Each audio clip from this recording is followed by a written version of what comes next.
Hi, this is Dinesh Gangasani. Welcome to my channel. Think about this.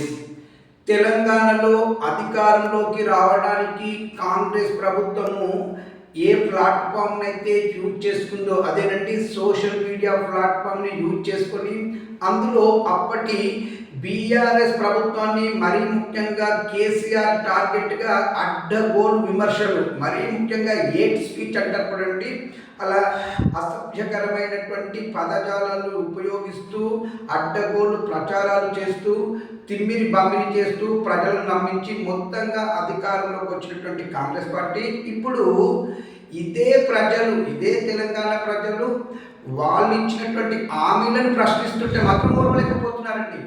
A social media platform వేదికగా ప్రజలు కాంగ్రెస్ ప్రభుత్వాన్ని ప్రశ్నిస్తుంటే ఓర్వలేక hate speech యాక్ట్ని తీసుకొచ్చి ఇక ఇప్పుడు ఉన్నటువంటి కాంగ్రెస్ ప్రభుత్వాన్ని మరీ ముఖ్యంగా మన ముఖ్యమంత్రి గారిని విమర్శించిన క్వశ్చన్ చేసిన అరెస్ట్ చేయాలన్నట్టుగా అట్లా ఆదేశాలు ఉన్నాయండి. అనే బాబు, ఇది తెలంగాణ సమాజం, ఇది తెలంగాణ సమాజంలోనే వాళ్ళ బ్లడ్లోనే ఉంటుంది ప్రశ్నించే తత్వం. ఇది గుర్తుపెట్టుకోండి. మీరు ఇచ్చినటువంటి హామీల గురించి ప్రశ్నిస్తేనే మీకు ఇంతలాగవుతుంటే మరి మీరు ఇచ్చినటువంటి హామీలను విస్మరించినందుకు మరి మీపైన ఏం కేసు చేయాలి? ఒక్కటి గుర్తుపెట్టుకోండి, ప్రశ్నించే వాళ్ళను అనగదొక్కుంటూ పోతాము, ఇక మేము మా ఇష్టం వచ్చినటువంటి విధంగా పరిపాలిస్తాము, మాది నియంత రాజ్యం లెక్క రూలింగ్ చేస్తామంటే ఇది తెలంగాణలో నడవదు.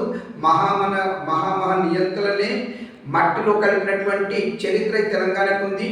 మీరు కూడా ఏదో ఒక రోజు మట్టిలో కాలగర్భంలో కలవడం గ్యారంటీ. ప్రశ్నించే తత్వం ఉన్నటువంటి తెలంగాణని గొంతు నొక్కితే మాత్రం ఎవరు ఊరుకోరు, ఇంకా ప్రశ్నిస్తూనే ఉంటారు. దీనిపైన మీ అభిప్రాయం నాకు కామెంట్ రూపంలో తెలియజేయండి. ఇట్లు దినేష్ గంగసాని.